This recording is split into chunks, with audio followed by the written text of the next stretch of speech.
Hare Krishna, Radhe Radhe. Welcome to religion of সনাতন channel. আজকে যে বিষয়টি নিয়ে আলোচনা করব সেটা হচ্ছে আমরা জল কিভাবে শুদ্ধ করব, ফুল কিভাবে শুদ্ধ করব এবং নিজেকে কিভাবে শুদ্ধ করব। এই তিনটে বিষয় আজকে আমরা এই ভিডিওর মাধ্যমে শিখব। তো অবশ্যই ভিডিওটি সম্পূর্ণভাবে দেখব। তো প্রথমে আমরা যদি জল শুদ্ধ করতে চাই তাহলে আমাদেরকে কি করতে হবে? তো জল শুদ্ধ করতে হলে প্রথমে আমাদেরকে কি করতে হবে? এরকম একটা আচমন বাটি লাগবে এবং আচমন বাটির মধ্যে কি থাকবে? জল নিতে হবে। জল নেওয়ার পর আমরা এই যে তো এটা ইউজ করব না, কারণ এটা অনেক সময় আমরা খারাপ কাজে ইউজ করা, যেমন নাকের মধ্যে দিই, কানের মধ্যে, যে কোনো জায়গায় ইউজ করি। তার জন্য এটা না, আমরা মর্ধমা বা তর্জনী দ্বারা আমরা এটা শুদ্ধ করব। শুদ্ধের মন্ত্র হচ্ছে কি? গঙ্গে চ যমুনা চৈব গোদাবরী সরস্বতী নর্মদে সিন্ধু কাবেরী জলস্মিন সন্নিধি কুরু। অর্থাৎ মন্ত্রটা বলার পর এই যে আঙ্গুলটা জলে টাচ করবো এবং এই মন্ত্রটা বলবো কি? গঙ্গে চ যমুনা চৈব গোদাবরী সরস্বতী নর্মদে সিন্ধু কাবেরী জলস্মিন সন্নিধি কুরু। জলটা আমাদের শুদ্ধ হয়ে গেল। এখন কথা হচ্ছে, জল তো শুদ্ধ হলো, আমরা যে শুদ্ধ হবো কিভাবে?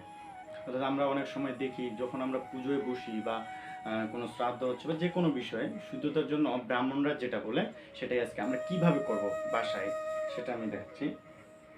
একটা রাখি। তো কি করব? এই আমাদের আছে না, এই দিক দিয়ে আসবে, হাতের এই তালু দিয়ে জলটা কিন্তু খাবো না, হ্যাঁ, জাস্ট মুখে টাচ করাবো।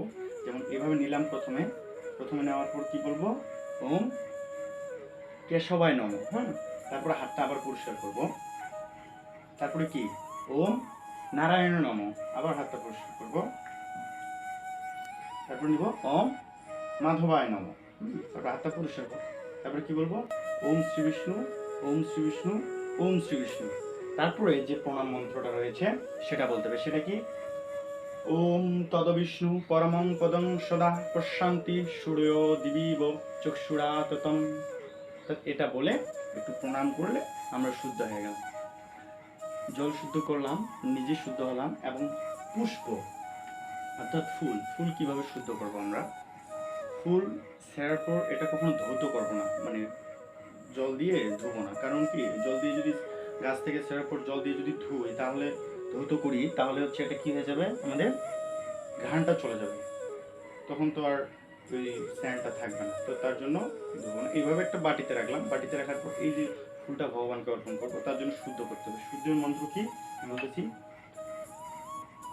ওম পুষ্পে পুষ্পে মহাপুষ্পে পুষ্প সম্ভবে পুষ্প চয়াবকীর্ণে চহং ফট স্বাহা।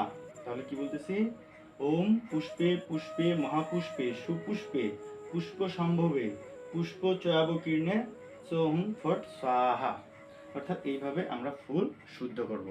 তাহলে আজকে আমরা তিনটি বিষয় শিখলাম: জল কিভাবে শুদ্ধ করব, নিজেকে কিভাবে শুদ্ধ করব এবং ফুল কিভাবে শুদ্ধ করব। তো ভিডিওটি যদি ভালো লাগে অবশ্যই শেয়ার করবেন এবং সাবস্ক্রাইব করবেন এবং পাশে আসা বেল আইকনে ক্লিক করবেন, যাতে সবার আগে আমার এই ভিডিওগুলো আপনি পেয়ে যান। হরি বল।